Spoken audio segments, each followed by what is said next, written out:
بسم اللہ الرحمن الرحیم۔ السلام علیکم، الحمدللہ والصلاۃ والسلام علی نبینا محمد۔ محترم حضرات، جنت اور اہل جنت کی جو صفتیں ہیں ان مبارک راتوں میں جان کر ہمیں اور زیادہ رغبت اور خواہش ہو سکتی ہے کہ کاش ہم بھی جنتی بنیں، لیکن یہ کاش انشاءاللہ ہماری محنتوں اور مشقتوں میں بدل جائیں گی کہ ہم اس کی تلاش کریں، اس کو پانے کے لیے کچھ دنیا میں کریں۔ حضرت ابو ہریرہ رضی اللہ تعالی عنہ کی حدیث ہے، کہتے ہیں کہ بے شک نبی کریم صلی اللہ علیہ وسلم نے فرمایا، قال اللہ عز وجل اعددت لعبادی الصالحین ما لا عین رأت ولا اذن سمعت ولا خطر على قلب بشر، کہ میں نے اپنے نیک بندوں کے لیے جنت میں وہ ساری چیزیں تیار کر رکھی ہیں جسے کسی آنکھ نے، نگاہوں نے دیکھی تک نہیں ہے، اور نہ ہی کسی کان نے اب تک سنا ہی ہے، اور نہ ہی کسی انسان کے دل پر یہ کھٹکا ہی ہے۔ آپ چاہیں تو پڑھیں اللہ تعالیٰ کی اس آیت کریمہ کو، فَلَا تَعْلَمُ نَفْسٌ مَّا أُخْفِيَ لَهُم مِّن قُرَّةِ أَعْيُنٍ جَزَاءً بِمَا كَانُوا يَعْمَلُونَ۔ سورہ سجدہ کے اندر ہے، اور یہ بخاری اور مسلم کی روایت ہے میرے بھائیوں، کہ کسی نفس کو پتہ نہیں جو ان کی آنکھوں کی ٹھنڈک تیار کر کے رکھی گئی ہے جنت کے اندر، ان کاموں اور ان عملوں کے بدلے جو اس دنیا میں وہ کرتے تھے۔ معزز سامعین کرام، یہ کسی انسان کی نگاہ چاہے اس دنیا کا بڑی سی بڑی نعمت پانے والا کیوں نہ ہو، بادشاہ ہو یا بہت بڑا امیر ہو، لیکن اس کے دل میں بھی نہیں آیا ہوگا کہ اس دنیا کے اندر جو نعمتیں انہیں مل رہی ہیں جنت کی نعمت کیسی ہوں گی، وہ کوئی یہ تمثیل پیش نہیں کر سکتا۔ اس لیے میرے بھائیوں، اس نعیم اور نعمت کے بارے میں جو ہمیشہ ملنے والی ہے، آج دنیا میں کوئی بادشاہ ہے تو آج کے لیے ہے اور وہ نعمت آج کے لیے ہے، کل کیا پتہ ان کو اس کے بدلے نقمت اور ہلاکت ملے۔ اس لیے میرے محترم بھائیوں، اللہ نے ہمارے اور آپ کے لیے اس دنیا میں جو تقسیم کر رکھا ہے نصیبہ، ہم چاہے گورے ہیں، کالے ہیں، لنگڑے ہیں، لولے ہیں، فقیر ہیں، امیر ہیں، جس حال میں ہیں، اللہ رب ذوالجلال کا شکر گزار بندہ بننے کا ثبوت بہی طور دیں کہ اللہ کی عبادت سے خالی ہماری زندگی کا کوئی پل نہ گزرے، کم سے کم فرض عبادت کریں، اور اس نیت کے ساتھ کہ اللہ وہ نعیم، وہ نعمت جو تو نے ہمیشہ کے لیے اپنے بندوں کے لیے تیار کر رکھا ہے، اس کو ہمیں تو عنایت فرما کر کے رہنا۔ ابن قیم رحمۃ اللہ علیہ کہتے ہیں کہ ذرا غور کرو کس طریقے سے جو کچھ اللہ رب العالمین نے تیار کر کے رکھا اپنے بندوں کے لیے، اسے چھپا کر کے رکھا ہے، اور بالخصوص ان قیام اللیل کے بدلے جو بندہ چھپ کر کے اللہ رب العالمین کے لیے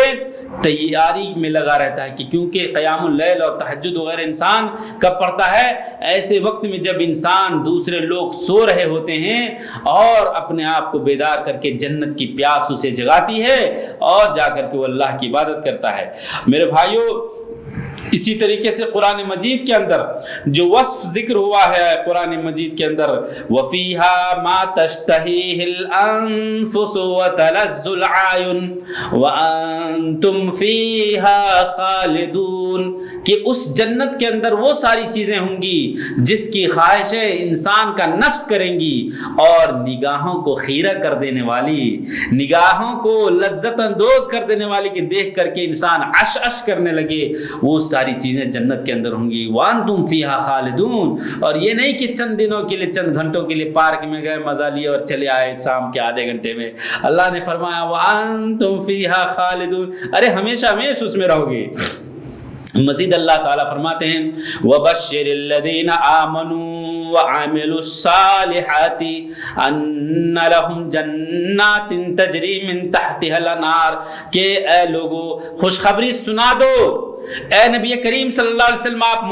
مومنوں کو خوشخبری سنا دیجئے جو عمل صالح کرتے ہیں، کہ بے شک ان کے لیے جنت ہے، ایسی جنت جس کے نیچے سے نہریں جاری ہیں، اور انہیں ان کے اندر ہر طرح کا رزق دیا جائے گا، ان کے اندر ان کے لیے ازواج مطہرات پاک بیویاں ہوں گی، اور وہ ہمیشہ رہیں گے۔ محترم حضرات، اسی طریقے سے جنتیوں کے سلسلے میں اللہ کے نبی صلی اللہ علیہ وسلم فرماتے ہیں، جیسا کہ حضرت ہریرہ رضی اللہ تعالیٰ نے روایت کرتے ہیں، اول زمرۃ تلج الجنۃ سورۃ علی سورۃ القمر لیلۃ البدر، کہ سب سے پہلا مرحلہ یا گروہ جو جنت میں داخل ہوگا اور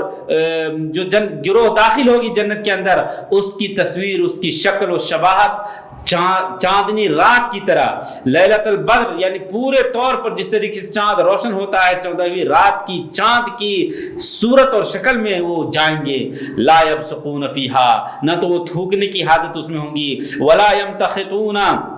ولا یتغوطون، اور نہ ہی اس کے اندر ان کو ناک سے کوئی گندی چیزیں نکلیں گی، نہ ہی وہ پیشاب پیخانہ کی حاجت کریں گے، ان کا برتن سونے کا، ان کی کنگھی سونے اور چاندی کی، اور ان کی خوشبو دان جو ہوگی جس میں بخور وغیرہ جلاتے ہیں وہ موتی کے ہوں گے، اور ان کی خوشبو مسک کی ہوں گی، وَلِكُلِّ وَاحِدٍ مِّنْهُمْ زَوْجَتَانِ، ہر شخص کے لیے اس میں 2 بیویاں ہوں گی، 70 حورین دیں گے اللہ تبارک و تعالیٰ۔ لیکن یہ خصوصی ذکر ہے مزید، اے میرے بھائیوں، اس کے اندر جس کے بارے میں وہ 2 بیویاں کہی گئی ہیں وہ ان کا وصف الگ ہوگا، کہ جن کے پنڈلی کا جو گوشت ہوتا ہے یا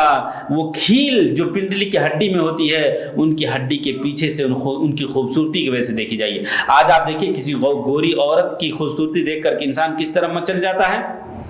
لیکن ان کی خوبصورتی اور گوراپن اتنا زیادہ ہوگا میرے بھائیوں کہ ان کی ہڈی کی جو کھیل ہے، جو سفید پن بھی ہے، وہ بھی نظر آئے گا، اور کہاں کہ اس کے اندر کسی طرح کا اختلاف نہیں پایا جائے گا، کوئی بغض و حسد نہیں ہوں گی، ہر شخص ایک دل کی طرح ہوں گے، یعنی سارے کے سارے لوگ نیک ہوں گے، اللہ جل شانہ کی عبادت کرتے ہوئے اپنی زندگی گزاریں گے۔ تو معزز سامعین کرام، سب سے افضل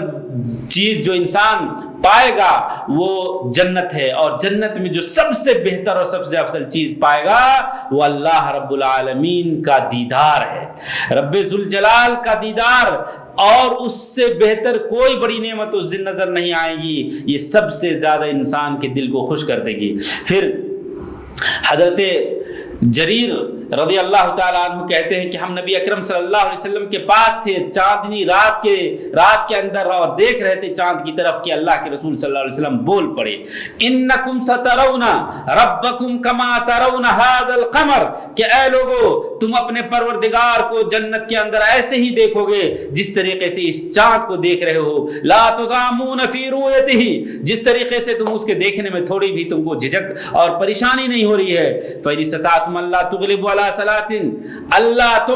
تغلبوا على صلاة قبل طلوع الشمس وقبل غروبها فافعلوا، اگر تم ہو سکے تو تم نہیں غلبہ پاؤ اپنے اوپر، یعنی تم غالب ہو جاؤ ان نمازوں کے اوپر جو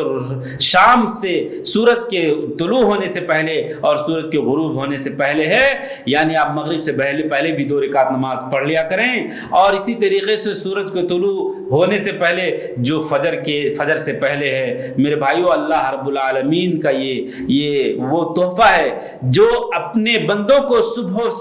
شام استغفار کرنے والوں کے لیے اور تسبیح بیان کرنے والوں کے لیے ہے، اور ان تسبیح اور استغفار کو انہی 2 رکعتوں کے ذریعے اگر ادا کرے